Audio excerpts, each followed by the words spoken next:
people of the United States have been a favored people, but when they restrict religious liberty, surrender Protestantism, and give countenance to popery, the measure of their guilt will be full. National apostasy will be registered in the books of heaven. The result of this apostasy will be national ruin.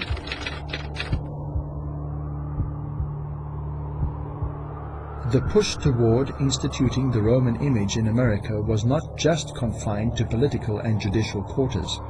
Religious leaders, knowingly or unknowingly, under the auspices of spiritual unity and in the cause of bringing the nation back to God, would begin pushing for religious legislation and a tighter unity between church and state. One of the major pleas is a call to legislate Sunday sacredness.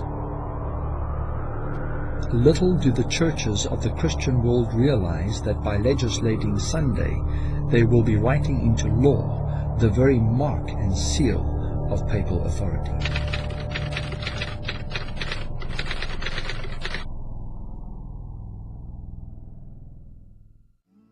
It's very fascinating what the Roman Catholic Church has to say today on this issue. Most Christians, it comes straight from them, not from me. I didn't make this up. Most Christians assume that Sunday is the biblically approved day of worship. The Roman Catholic Church protests that it transferred Christian worship from the biblical Sabbath, Saturday, to Sunday, and that to try to argue that the change was made in the Bible is both dishonest and a denial of Catholic authority. If Protestantism wants to base its teachings only on the Bible, it should worship on Saturday. It was upon this very point that the Reformation was condemned by the Council of Trent. Wow! Did you know that the whole Reformation failed at the Council of Trent because of the Sabbath issue? The Protestants claim to stand upon the written word only. They profess to hold the Scripture alone as the standard of faith.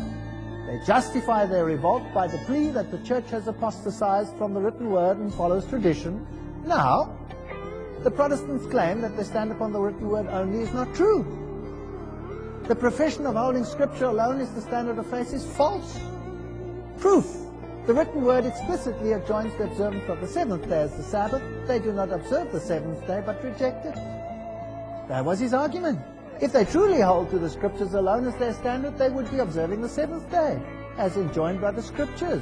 Yet they not only reject the observance of the Sabbath enjoined in the written word, but they have adopted and do practice the observance of Sunday, which they have only tradition of the Church.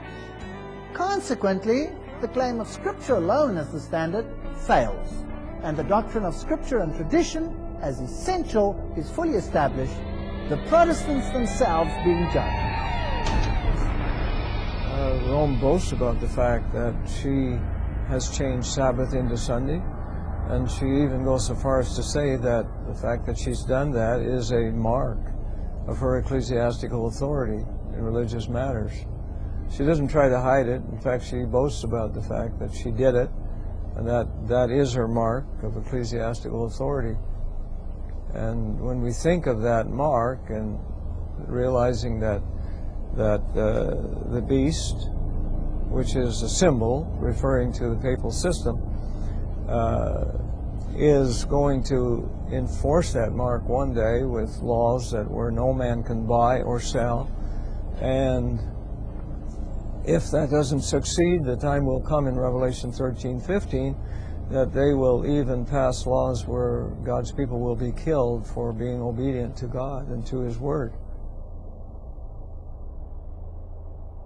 The very thing that became the point on which the papacy had cause to condemn the Protestant movement at the Council of Trent would now rise up as the ghost of history past to be the spiritual magnet to draw all the lost daughters of Rome back into her fold again.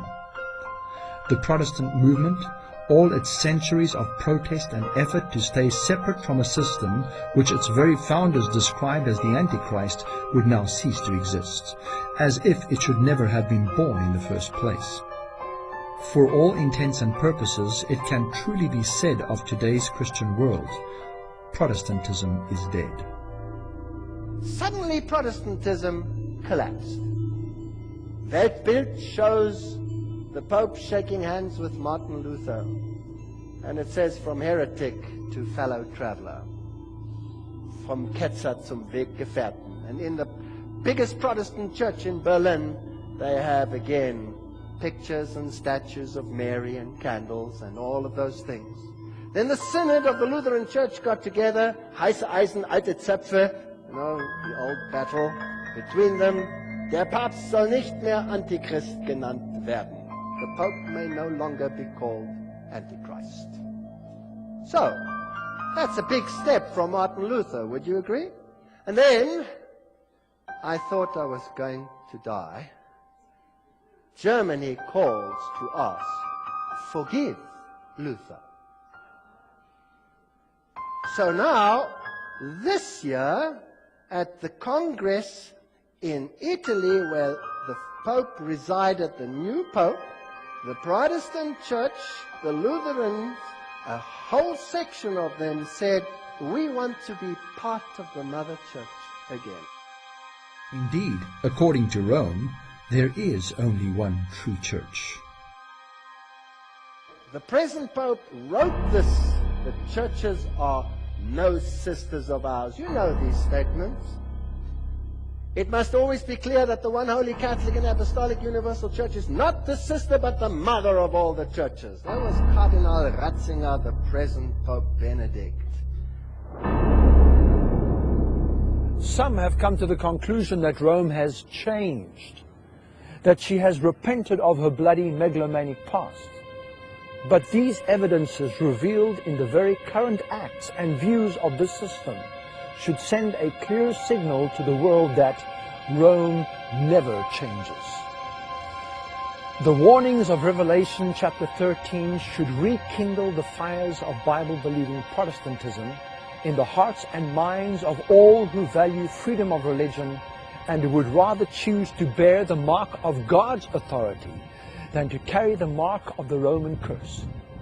In chapter 13, verses 16 to 17, these words are spoken with regard to the role and consequences of America bringing all nations back to Rome. And he causeth all, both small and great, rich and poor, free and bond, to receive a mark in their right hand or in their foreheads, and that no man might buy or sell, save he that had the mark or the name of the beast, or the number of his name. The final identifying qualification of the Roman power is given in the closing verse of Revelation chapter 13.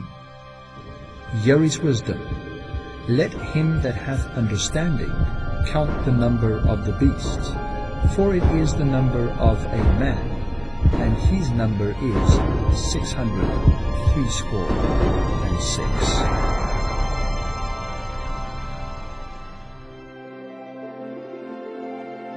In homage to the papacy, the United States will not be alone. The influence of Rome in the countries that once acknowledged her dominion is still far from being destroyed. Romanism in the Old World and apostate Protestantism in the New will pursue a similar course towards those who honor the divine precepts. When Sunday observance shall be enforced by law, then whoever shall transgress the command of God to obey a precept, which has no higher authority than that of Rome, will thereby honor popery above God. They will thereby accept the sign of allegiance to Rome, the mark of the beast.